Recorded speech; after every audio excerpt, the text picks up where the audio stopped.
Bonjour, bonsoir. Alors il se fait un peu tard dans la nuit, donc je garantis pas que mon cerveau soit de toute fraîcheur, mais on va quand même continuer notre série sur le reverse engineering, où on va faire du basique. Alors donc dans le bouquin, après la fonction vide, je me suis mis dessus. Après la fonction vide, on regarde les valeurs de retour et après on passe au hello world. Mais comme le hello world, vous pouvez voir que ça passe de la page 9 à la page 30, et ben il parle beaucoup sur les hello world dans le livre. Donc nous on va voir aujourd'hui la valeur de retour, qui est expliqué ici en quelques lignes, et on va regarder d'autres trucs. Voilà, d'autres trucs, bah, vous allez découvrir, hein. Soyez pas si pressés. Donc là, je suis dans mon, je suis dans mon dossier. Alors, qu'est-ce qu'on a? On a attribution de variables qu'on peut regarder. On a un if et on a return value.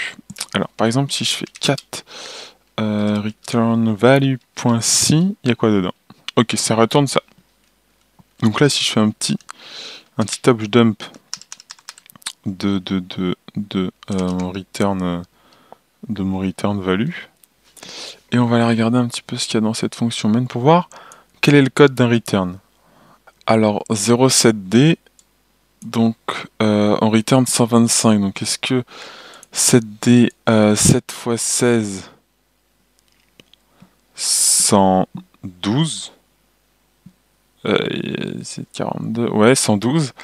Et D du coup c'est 13. A, B, C, D. Oui.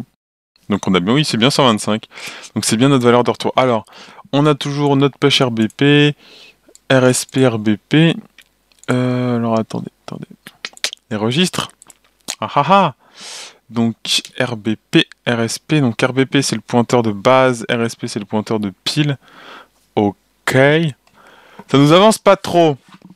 Non, c'est la fonction prologue. Donc ça en fait alors attendez que je me souvienne, c'est on a le début d'une frame, le début d'une frame est sauvegardé, l'adresse du début d'une frame est sauvegardée pour son utilisation plus tard. Et donc du coup nous on pointe pour l'utilisation de notre fonction, on pointe vers RBP et on va utiliser donc cette adresse comme je vais dire, comme départ quand on va enregistrer des variables, tout ça, c'est notre adresse de référence, quoi. Je sais pas trop comment expliquer. C'est compliqué parce qu'en fait, ça dépend des cas d'utilisation. Bah, j'espère que j'explique à peu près par rapport à ce qu'on a compris la dernière fois, sachant qu'il est tard et que j'ai pas le cerveau très frais. Ensuite, on bouge donc la valeur 7D en hexadécimal dans EAX. EAX qui est donc une convention, donc c'est un registre et par convention, c'est dans lui qu'on met les valeurs de retour des fonctions. Registre général contient la valeur de retour des fonctions. Voilà, c'est écrit. Et ensuite, du coup, on libère notre RBP et on return. Ok, très bien. C'est comme ça qu'on retourne une value en le mettant dans EAX. Alors, ce qui me chiffonne toujours, c'est que je sais que je suis un peu tatillon. J'aime bien me rapprocher de la machine. C'est-à-dire, si je pouvais voir le binaire défiler, je le regarderais. C'est-à-dire qu'on ne sait pas à quel moment l'ordinateur il sait que EAX, à quel endroit c'est défini que EAX il comprend la valeur de retour de la fonction et que si quelqu'un va aller chercher cette valeur de retour, que c'est bien ici qu'il faut aller chercher. Voilà, bon. Parce que je suis un peu tatillon, mais il y a des choses qu'il faut accepter, c'est comme ça marche comme ça. Voilà. Pourquoi j'existe, voilà, bah, c'est comme ça. Ok, donc ça c'était pour la valeur de retour. Donc vous voyez, c'est assez simple. On avait quoi d'autre? 4 attributions machin. C'est pas ça que je veux faire. Int a égale 8, return 0. Donc on peut faire tout de suite notre top dump sur attribution de variable. On peut regarder la fonction main. Donc pareil, en début de frame. Donc là on bouge 8 dans RBP-4. 8 étant la valeur de notre variable. Et moins 4, pourquoi? Parce que l'int, il prend 4 octets. 4. Je sais pas s'il prend 4 octets ou si. En fait, il prend 4 emplacements. Mais on lui réserve 4 places dans la mémoire. Donc 4 places d'adresse. Donc je suppose qu'il prend les 32 places. Si c'est 4 x 8, 32, oui. Sinon, c'est 4 fois 16. On va dire que... Et ouais, il me semble que l'int, il est en 32 bits. Voilà, j'espère que je dis pas de bêtises. Corrigez-moi si c'est faux. Et il me semble que voilà, que l'int, il est en 32 bits, donc on lui laisse 4 places dans la mémoire. À partir du RBP, donc c'est ce que je disais tout à l'heure. C'est RBP, ça devient notre nouvelle référence pour notre fonction. Ensuite, on bouge 0 dans EAX. Ah, ça, c'est notre valeur de retour. Parce que là, on a une valeur de retour. Et on libère RBP. Et on fait un return. Ça, donc j'avais fait déjà des recherches, et je vais le redire à chaque fois qu'on va le voir. C'est un truc compliqué que je ne suis pas en mesure de comprendre. Mais ce que j'ai compris, c'est que c'est des optimisations processeurs.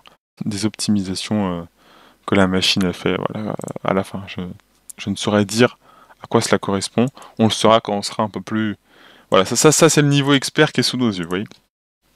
Ok. Un petit clear, on reprend. Qu'est-ce qu'on peut aller regarder? On peut aller regarder le if. Le if, ça peut être intéressant. Triple printf. On verra plus tard les autres. Là, c'est vraiment histoire de faire l'intermédiaire, en fait, parce que c'est de faire la valeur de retour, mais vu que c'est trop petit pour faire une vidéo. Voilà. Alors que fonction prologue et epilogue, c'est tout petit aussi. Pile, hello world. Hello world, c'est très long, mais parce qu'il fait sur tous les trucs. Ouais. Tac, tac, tac. Donc, on va aller voir nos if. Donc, cat, notre petit if. Point .c. Donc, on a A. Donc, on a deux attributions de valeur. Donc, en fait, c'est bien parce que ça fait un mix de ce qu'on a vu avant, l'attribution de valeur, le return, et là, on rajoute le if. Donc, on attribue A à 0, B à 1. Donc, si on voit un 0 et un 1, c'est bon. On teste l'égalité. Si c'est égal, on return 8. Si c'est pas égal, on return 10. Très bien. Très bien, très bien, très bien. À quoi ressemble le code? Wow, alors déjà, tu vois, quand tu vois le code que tu as écrit, tu vois ça en assembleur, tu pleures un peu. On bouge 0. Donc le A a son adresse dans RBP, donc c'est RBP-4. On diminue parce que c'est la pile, alors que le tas, on augmenterait.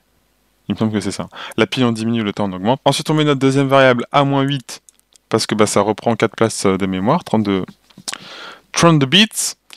La valeur qui est stockée dans RBP-4, qui est 0, est mise dans EAX. Ensuite, on compare la valeur qui est à RBP-8, qui est 1, au contenu de EAX, qui est donc 0, la valeur qui a à RBP-4. Donc on compare 0 à 1. JNE. Donc JNE, je dois le trouver là-dedans.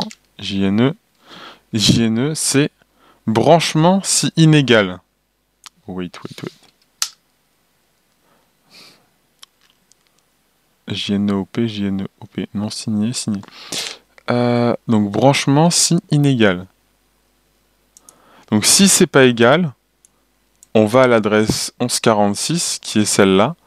Donc on met 10, donc A en hexadécimal, dans EAX, qui est donc notre valeur de retour. Ça, je vous rappelle, c'est la valeur de retour. Donc quand on move quelque chose dans EAX à la fin, c'est notre valeur de retour. Et on pop RBP, on libère.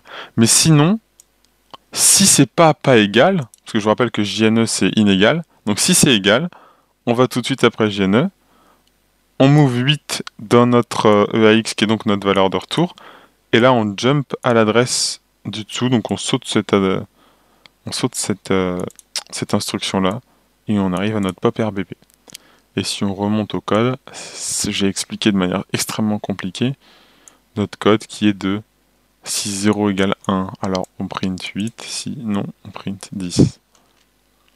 Alright, donc si c'est inégal, on print ça, et si c'est égal, on print ça. Voilà. Bon voilà, c'était 3 petits éléments. C'est court, c'est simple. On se prend pas la tête, c'est un petit truc comme ça, une petite dose. Et ensuite, peut-être qu'on passera plus de temps sur les Hello World, qui lui, part dans tous les sens. Alors en vrai, le truc dans le livre, c'est qu'il faut toujours pas oublier qu'il donne plein de références sur d'autres systèmes de processeurs. C'est-à-dire que nous, on n'est que sur du x86, sachant que sa syntaxe à lui, c'est de la droite vers la gauche, alors que ma syntaxe à moi, c'est de la gauche vers la droite. Voilà. Donc c'est des conventions à prendre qui sont assez chiantes. Vous voyez, par exemple, il y a un truc qui est bien sur Terre, c'est le port USB. Et son évolution, le port USB-C, est encore mieux. L'USB, ça marche partout, c'est tout le temps pareil. Voilà. L'USB-C, c'est encore mieux parce qu'on n'a pas à trouver le sens. Vous voyez? Alors que dans le temps, Alors moi j'ai une vingtaine d'années, d'accord? Donc moi ça existait même plus quand j'ai commencé à être suffisamment intelligent. Quand j'ai commencé à être un enfant dans le monde de la technologie, donc vers mes 10 ans, quoi, ou enfin, je sais pas, à peu près. Dans le temps, il n'y avait pas de normes il y a pas de normes micro USB ou les chargeurs d'Apple. Chaque constructeur avait son chargeur. Donc si tu avais trois téléphones différents, tu avais trois chargeurs différents. Si tu avais 270 000 téléphones différents, tu avais 263 000 chargeurs différents. Donc ça, quand il y a des conventions, c'est bien. Quand il n'y a pas de convention, c'est un peu plus chiant au niveau du cerveau à retenir. Je fais des digressions gigantesques. Est-ce que c'est parce qu'il est un peu tard? Probablement, mais j'en fais aussi dans la journée. On est en ARM, la syntaxe de ARM, franchement, on fera ça quand on sera obligé, hein. C'est vraiment... Je note sur un coin de la table, apprendre la syntaxe de ARM quand on sera vraiment obligé au bord de la mort. MIPS, c'est un peu pareil. Après, c'est toujours pareil, c'est-à-dire que un jour, j'ai fait un challenge sur un exécutable, sur de l'assembleur qui est fait en MIPS, enfin qui est fait en MIPS, qui utilise la syntaxe MIPS. Je vais sur internet et je cherche exactement le même cours que j'ai là, euh, avec des instructions. Je sais pas si. Avec des instructions qui sont en MIPS en fait. Donc j'ai mon set d'instructions de cette syntaxe et puis voilà. Donc je sais que li ça va être un déplacement machin, jr un jump, etc. Voilà, je dis des trucs copiés parce que je me souviens pas, mais voilà. Ok, mais écoutez, c'était tout pour ce petit épisode. J'espère que ça vous plaît et nous on se retrouve une prochaine fois.